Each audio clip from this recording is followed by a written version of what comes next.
Hey everyone, Nam here, back into the fold again with the whole Gorgeous George scene and the recent developments with his documentary coming out, produced by Brandon Hardesty and his buddy Kenny. I almost said Kevin, one and the same, but yeah, I saw the trailer and everything like that. You know, more power to him if Gorgeous George wants to have that documentary, his 15 minutes of fame and everything like that, so be it.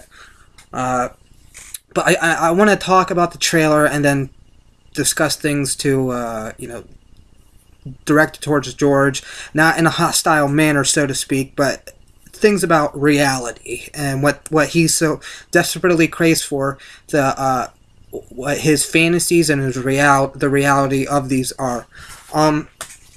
So to address, first off, I saw it, and George he's still cocky and arrogant. Whether he says that's a persona or not, I still debate that to this day, considering how I've seen how he's treated people in the past. And I won't consider myself, because I'll be honest, I've been arrogant towards George as well, but that's due to how he's acted and treated others before, and it just kind of sickens me and pisses me off. And then it's like he has these delusions of grandeur and thinks that, he's above the law. Like, I listened to this one radio show he had where he bitched and whined about when he was in New Jersey that he got fucking pulled over by a police officer because he was talking on his cell phone. And, it's understandable, though, that, if you didn't know that was one of the 11 states that banned cell phone usage or whatever. And, he kind of, like, when he was talking about it, he kind of, like, said in an arrogant way and how he treated the cop and police officer. Well, I didn't know that law, or there's nothing around here. But, I can understand, like, something like that just being kind of an inconvenience to yourself, but just the way George comes off, it's like he was above the law, because he was like, I'm doing business and stuff. Well, okay, George, that's all fine, dandy, but you're still breaking a violation and a rule here. But getting to the documentary, George says he felt like, he's arrived or has arrived in, the entertainment business. I said for 19 years now, it's going on 20, though. It started back in 1994, so when this was all put together, I think it was like last year, and finally the trailer's been put out there for everyone to see. And the documentary, I don't know when that's supposed to be out, but I'm assuming pretty soon. And it's just interesting because I've talked to Brandon about it. Like, originally it was supposed to be, a trolling thing, but then it turned into an actual legit documentary, and I use legit in a different kind of term because who wants to see a documentary really about some guy who's so conceited and so in love with himself to the point, he's so insecure to the point, like, if someone even makes a slight crack at his expense, he's off the fucking handle and right down their fucking throat. Which, by the way, tell me, George, why is Kevin all of a sudden no part of the Gorgeous George show? Because I heard that other part where you had Matt Wilson on your show discussing things that he and Sean did, which I really never got involved with what those two had back and forth. But God, I lost my place. But it's just going back to the documentary again. You say that this there was a graph showing that if this place had ratings, ours would be at the top. Well, first off, how do you know this? Where's this proof? I'd like to see that. Second, you say Jimmy Kimmel couldn't hold your jockstrap. Yeah, okay, George. Unlike you, Jimmy Kimmel isn't fucking foul-mouthed. Ironic that I said it, but he's not foul-mouthed. He doesn't... I don't want to... I'm coming off ironic, but fuck it. Fuck it. Get it? Fuck this! You know what that reference is. But we have documentation, we have proof of how you treat your staff and the people around you during your show. You fly out the handles, you drop the F-bomb at them live on TV, and you say that's the only time that ever happened. It was the following week of that show, was back in 2011. Well, I call bullshit on that, because I wouldn't be surprised if, you've done that many times before. It's just that you knew that we were streaming your show, clippages, if you will. And that only further,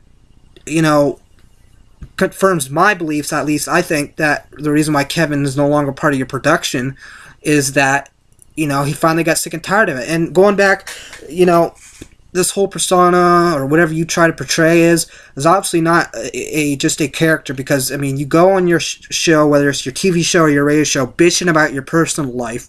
And remember the one time the woman named Sarah, because she said something about you on Facebook, you spent like 30 or 40 freaking minutes about her just because she didn't like you and she dumped your ass. And you know, granted, I'm not the most decent looking guy either, but you know, I don't spend a whole fucking life or a whole making a YouTube video you know, calling people derogatory names like slut, a whore, which is basically, you were basically insinuating about her during your Christmas radio show, and that was when you also called all of us goons down.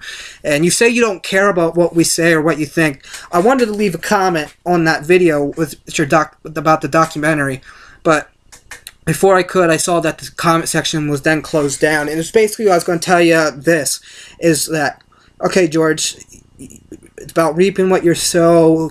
Be careful what you wish for. Let's just say, for all intent and purposes, you do get discovered by the masses, by someone in New York or Los Angeles, okay? You think that we gave it to you bad on the internet, and you think it's been bad up until this point? What are you going to do then when you're actually in your peers that you know that you so desperately ask for their you know, acceptance and everything like that? What do you think is going to happen when you're in the public spotlight like that for millions now, millions upon millions to see? If you were on a freaking late night show and you were spouting off these stupid jokes that are just recycled over and over again about farts and poops and everything like that, and then classically slandering women, you know, you would get it like 1,000 times worse than you ever did on the internet, no doubt.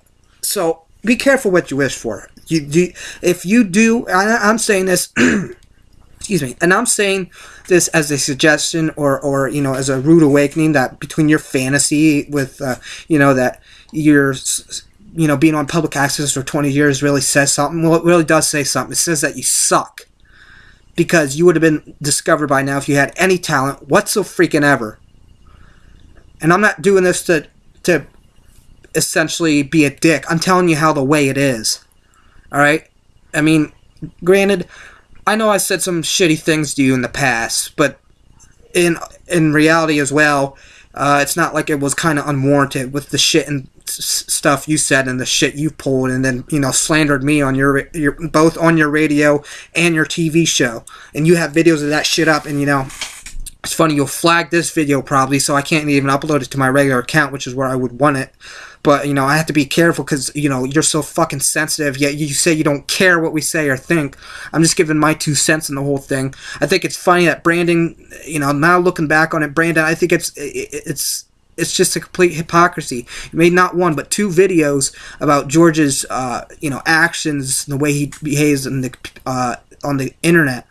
And, you know, you mentioned about people, you know, going on beyond the real world, which is, I like to keep it on the internet with Gorgeous George. I mean, I really don't condone going on beyond the real world. I mean, I might say shit to George, you know, about, you know, taking him on a fight, whether I can or not, I don't really care. But, you know, that's because George has said about me he could body slam my ass or he'll make my ass bleed. Those are actual quotes by George himself. So I don't really swing on that side of the plate, George. But, you know, if that's what you are, fine by me. I mean, that's no, you know, we're free, you know, you're free to live your life the way you want. But I'm just saying, you know, you have all these flaws, and if you think that, like I said, you think that we gave it to you bad, and for an all intent purposes, you somehow do make it, what are you going to do when you start getting real criticism? It's going to be funny to see that, if it does indeed happen, which I know it won't, but if it did, it'd be funny to see how you handle it, because you would fucking melt down right on fucking in the public eye and for millions upon millions to see. It'd be like the next Bill O'Reilly, which you, instead of saying, you know, that incident when you had back in 2011, not just 10 or 20 people would see it, but 10 or 20 million people would see it. Now take that into factor, and then start really, you know, just as soon as you get there, you'd be kicked out of freaking Hollywood and any entertainment business, because no one want anything to do with you. That's the sad reality of it. And of course, Brandon said about the documentary, said he doesn't really know if it'll be positive or negative. He just wanted to do a documentary, which is all well and good. But I just think Brandon wasted his time now, because this whole thing is unbiased, and or supposedly supposed to be unbiased or whatever, and I think it's a load of crap. But, you know, it's feel free to do whatever you want with it, but you're not really going to get any fame out of it. You're not talented. It's just farts and poop jokes recycled over and over and over again. I mean, that's all your skits are. And, you know, you're not original. There's nothing humorous about it unless you're freaking making a total ass out of yourself, raging at us, or getting prank phone called, which is what fucking putting you in the map, which is what I want to get back to Brandon to again, is, I don't have it up on the screen or something, but I could tell you that he said, I remember he left a comment on the old Hooker video back in the day where you would battle it without the other goons, and he said that you're the cherry on top of the shit sundae, and his misery is his enjoyment. He actually said that, Jordan. I have a screen cap if you do want to see it. And actually, I'll probably put a link in the description below this video. You can check that out yourself, George. And because he still said he doesn't enjoy your show, so obviously he thinks your show is still, you know, you're the cherry on the top of that shit sundae. That's all I wanted to say, George. And for the goons, you know, let me know what you think about this whole documentary that Gigi has now produced, and the fact that Kevin's no part of the show. I wonder what that's about. Magic Matt, you know, you kicked him out. Supposedly you. I remember you said he was living rent free, but then now you said he wasn't paying his rent. What is it?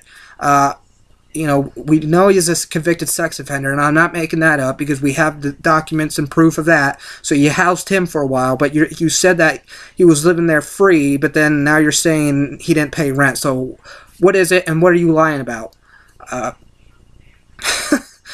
I mean, the people that you are supposedly friends with, it seems like you backstab them. You backstab them in the back.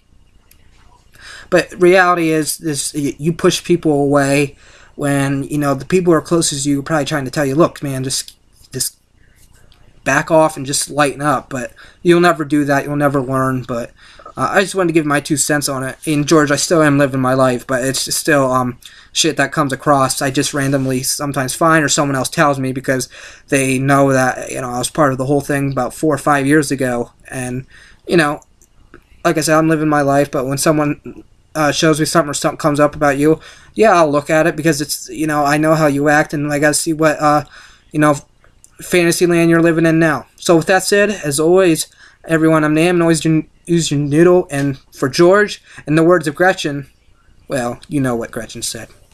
Fuck you, George.